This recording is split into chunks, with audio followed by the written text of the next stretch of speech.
ever since, alam niya naman yung wish ko para sa kanya. Sa birthday ko, sa birthday niya, ganun at ganun. Sana matupad niya na yun at alam ko naman, kaya niya naman gawin sa sarili niya yun. Pero proud ako sa kanya at nagawa niya itong pinakaasam niya. At sana maging masaya siya sa araw ng birthday niya.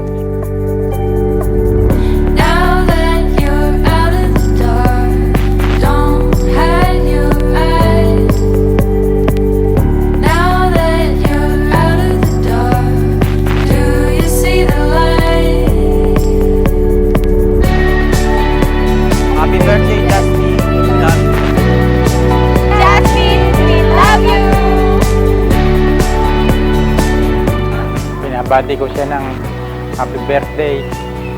Sana yung malusog ang katawan niya, hindi magbabago sa amin.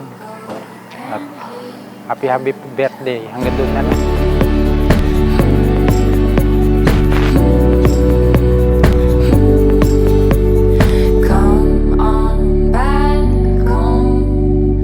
Para sa akin para siyang ginto rin. Kasi napakabait, mapagmahal sa ina, sa mga kapatid, sa anak. Napakabait niya. Wala akong masasabi. Sa dami nga itutulong sa amin. Kung hala siya. Kaya, lagi, parang ano ko lang. Kaya, hindi ko magsalita, nahihiyak.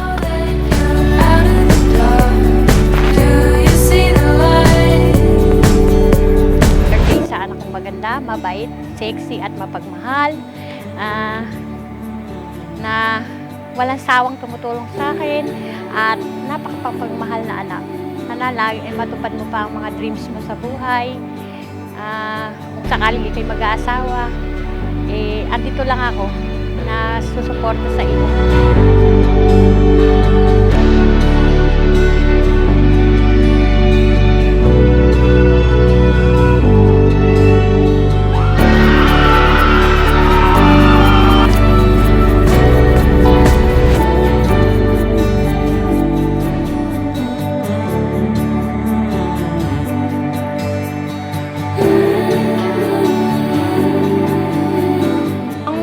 Verse ko for you is, sabi sa kanyang salita sa Matthew 6:33, "Seek first His kingdom and His righteousness, and all these things shall be added unto you." So, kahit may pagkaaway, bati kayo.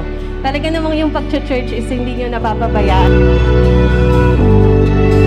For I am the Lord your God who will teach you what is best for you and who will direct you in the way you should. So, sa mga gagawin mo sa buhay, sa mga pinagdaanan mo, sa mga pagdadaanan mo, always acknowledge God and He will direct your path.